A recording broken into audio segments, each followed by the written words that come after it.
Friend, तुमचं सर्वांचं आपल्या केमिस्ट्री चॅनलवर स्वागत आहे. आज आपण न्यू टॉपिक बघणार आहे, स्ट्रक्चर अँड रिॲक्टिव्हिटी. हा टॉपिक तुम्हाला TYBSCला असणार, पण मोस्ट इम्पॉर्टंट आहे कॉन्सेप्ट आहे. ओके, जसं आपण स्टार्ट करूया.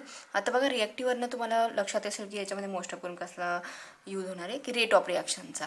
ठीक आहे, आता बघा, तुम्ही जर नंबर ऑफ हे बघितलं असतील, रिॲक्शन बघितला, बेसिक रिॲक्शन बघितलं, त्याच्यामध्ये तुम्ही एक नोटीस केलं असेल की जी पण रिॲक्शन आहे तुमच्यावर म्हणजे फंक्शनल ग्रुप मेजर फॅक्टर काय हे करतं, डिटेक्ट करतं की control in the rate of reaction. बरोबर, म्हणजे तुम्ही जे फंक्शनल ग्रुप असतील आपल्यावाले ते मोस्ट ऑफ कशावर रिॲक्टिव्हिटी कशावर डिपेंड असणार आहे, स्ट्रक्चरवर डिपेंड असणार आहे.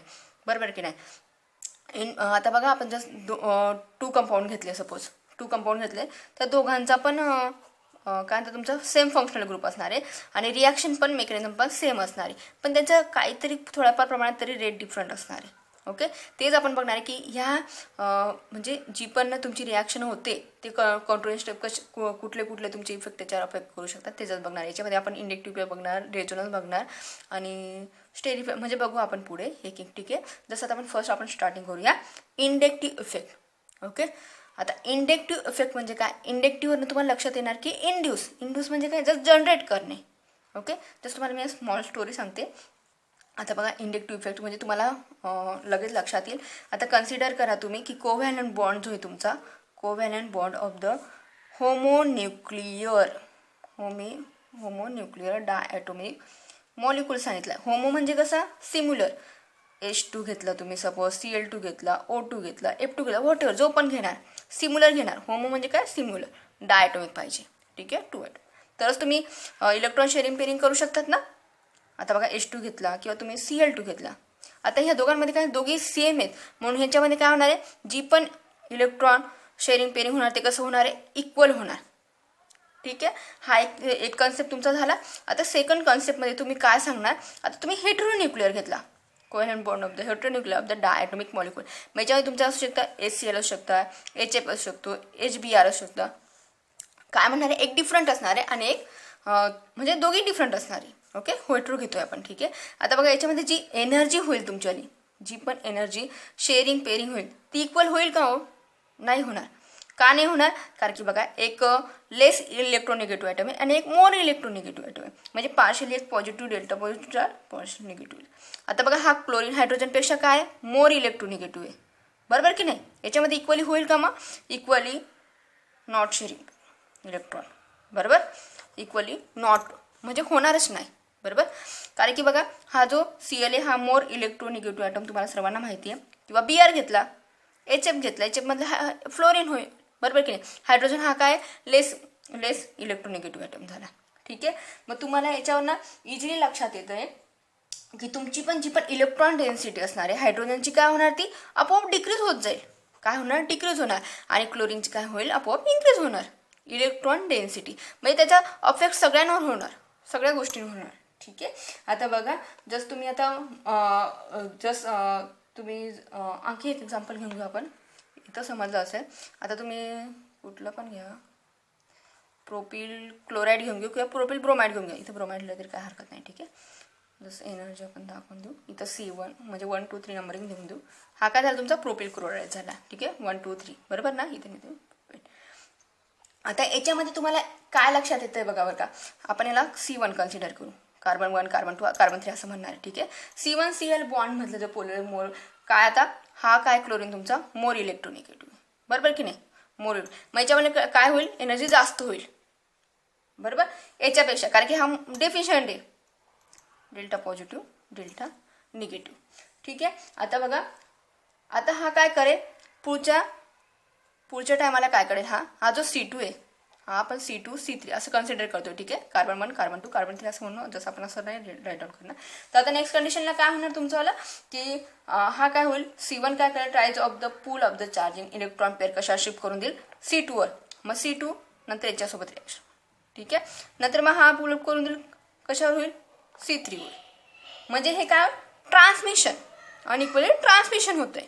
बरोबर की नाही. तुम्हाला हेच सांगायचं आहे याच्यामध्ये की तुमचे पण जे पण आहे मग थोडे बॉन्डिंग इलेक्ट्रॉन पेअरमध्ये ते काय होणार आहे?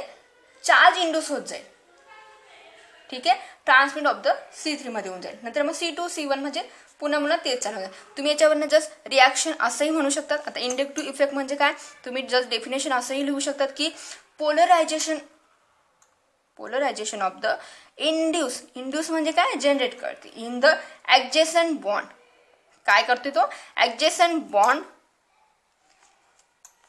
Due to the polarisation of the one bond. त्यालाच तुम्ही काय म्हणणार आहे, इंडक्टिव्ह इफेक्ट. ओके, जस्ट तुम्ही असंही म्हणू शकता, ठीक आहे. असं जर तुमचं लक्षात नसेल राहत, तुम्ही असंही म्हणू शकतात की transmission of the unequal sharing of the bonding electron through the chain atom molecule. Okay, म्हणजे ट्रान्समिट करते पण ते unequal sharing of the bond electron मध्ये होतं मॉलिक्यूल. ठीक आहे, जसं आता आपण याच्यावाले तुम्हाला याची डेफिनेशन तर लक्षात आली आहे. आता याच्यावाले टाईप पण पडतात की कुठले 2 टाईप पडतात याच्यावाले. एक म्हणजे म्हणजे प्लस आय इफेक्ट म्हणणार. प्लस आय इफेक्ट म्हणजे काय, इलेक्ट्रॉन डोनेटिंग इफेक्ट. ठीक आहे, आणि एक सेकंड टाईप आहे त्याचा मायनस आय इफेक्ट म्हणजे इलेक्ट्रॉन विथड्रॉईंग. ठीक आहे, जसं त्याचे आता एक्झाम्पल बघून घेऊ. ओके, आय थिंक एवढं तुम्हाला लक्षात आलं असेल असं मला वाटतं आहे. ठीक आहे, आता जस्ट एक्झाम्पल बघून घेऊ आपण. आता एक्झाम्पलमध्ये तुम्ही काय करणार आहे, प्लस आय इफेक्टचे प्लस आय इफेक्ट म्हणजे काय, इलेक्ट्रॉन डोनेटिंग ग्रुप. मग तुमचा एक ऑक्सिजन जस्ट डिक्रीजिंग ऑर्डरमध्ये लिहून घेऊ आपण, कार्बोक्सिलिक ॲसिड, आर, हायड्रोजन, हे तुमचे काय झाले, जस्ट इलेक्ट्रॉन डोनेटिंग ग्रुपचे झाले. प्लस आय इफेक्टमध्ये तुम्ही हे काय करणार आहे, तुमचे आले हे ग्रुप येते. ठीक आहे, आणि मायनस आय इफेक्ट म्हणजे काय, इलेक्ट्रॉन विथड्रॉईंग म्हणजे काय, त्याच्यावर पॉझिटिव्ह चार्ज असतील. मग NR3 आला, NH3 आला, SO3H आला, ओके, RO आला, म्हणजे असे नंबर ऑफ तुम्ही NO2 आला, हे तुमचे काय झाले, मायनस आय इफेक्टमध्ये आले. ठीक आहे, नेक्स्ट तुम्ही हाही याच्यामध्ये पॉईंट राईट डाऊन करू शकतात की जसं तुम्हाला दिलं असेल, तुमच्या हा प्लस आय आणि मायनस आय इफेक्ट 2 टाईप पडतात. एक प्लस आय इफेक्ट म्हणजे इलेक्ट्रॉन डोनेटिंग आणि मायनस आय इफेक्ट म्हणजे इलेक्ट्रॉन विथड्रॉईंग. याचे काय फीचर्स आहे, हा काय परमनंट डायपोल इफेक्ट याच्यावर परमनंट दाखवतो.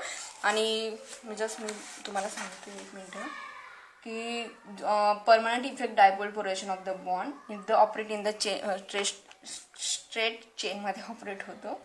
Then it is the ground state of the molecule. Okay, एवढं जे आहे की इंडक्टिव्ह इफेक्टमध्ये तुम्हाला काय सांगितलं आहे की ट्रान्समिट करतो unequal sharing electron bonding. ठीक आहे, जस्ट त्याचे जस्ट तुम्हाला क्वेश्चन असाही विचारला जाऊ शकतो, एक्झाम्पल विचारलं जाऊ शकतं की काय म्हणता की chloroacetic acid stronger than the acetic acid. Chloroacetic acid काय सांगितलं त्यांनी, स्ट्रॉंगर दॅन कशासोबत सांगितलं आहे, तुम्हाला क्लोरोॲसिटिक ॲसिड दिला असेल ना, तो कशासोबत सांगितलं आहे, ॲसिटिक ॲसिड दिलेला असेल आणि एक क्लोरोॲसिटिक दिलं असेल. दोघांमध्ये स्ट्रॉंगर कोणता आहे, क्लोरोॲसिटिक ॲसिड असणार आहे. ओके, किंवा फॉर्मिक ॲसिड दिला असेल, जस्ट फॉर्मिक ॲसिड दिला आहे आणि सांगितलं असेल, जस्ट मी फक्त हे सिम्बॉल नका लक्षात घेऊ, एक फॉर्मिक ॲसिड दिला आहे आणि जस्ट ॲसिटिक ॲसिड दिला आहे. काय सांगितलं आहे, फॉर्मिक ॲसिड आणि जस्ट ॲसिटिक ॲसिड दिला आहे. त्याच्यामधून तुम्हाला लक्षात येईल की कुठला मोर स्ट्रॉंगर असणार आहे, सांगा बरं, की तुमचा जो पण मोर स्ट्रॉंगर असणार आहे. प्लस आय इफेक्ट कशावर दाखवणार आहे, formic acid is the more acetic, कशापेक्षा, ॲसिटिक ॲसिडपेक्षा. का म्हणून तर बघा, जो प्लस आय इफेक्ट जो दाखवणार आहे, प्लस आय इंडक्टिव्ह इफेक्ट, काय होतंय की हा CH3 ग्रुप जो अटॅच आहे ना, तो कशाला आहे, कार्बोक्सिलिक ॲसिडला अटॅच आहे. तुम्ही जसं आता एक्झाम्पलमध्ये बघितलं, प्लस आय इफेक्टमध्ये बघितलं की कार्बोक्सिलिक ॲसिड ग्रुपला अटॅच आहे, म्हणून हा काय आहे, मोर ॲसिटिक ॲसिड. ठीक आहे, तसंच तुम्ही आता याच्यामध्ये जस्ट मी तुम्हाला एक्झाम्पल सांगितलं होतं बघा, तुम्ही त्याचंही घेऊ शकता. क्लोरोॲसिटिक ॲसिड आणि सिंपल ॲसिटिक ॲसिडमध्ये कुठला मोर हे दाखवणार आहे तुम्हाला, क्लोरोॲसिटिक ॲसिड, कारण की क्लोरोॲसिटिक म्हणजे क्लोरीन तुमचा जो आहे तो काय असणार आहे, मोर इलेक्ट्रोनिगेटिव्ह असणार आहे. ठीक आहे, जर तुम्हाला हा व्हिडिओ आवडला असेल तर लाईक करायला विसरू नका आणि फ्रेंड लोकांमध्ये पण शेअर करा. जर कुठे प्रॉब्लेम असतील तर कमेंट करून सांगा, जसं आपण ते सॉल्व करायचा प्रयत्न करू. आणि पाहिल्याबद्दल तुमचं सर्वांचं मनपूर्वक धन्यवाद. थँक्यू सो मच वॉचिंग दिस व्हिडिओ.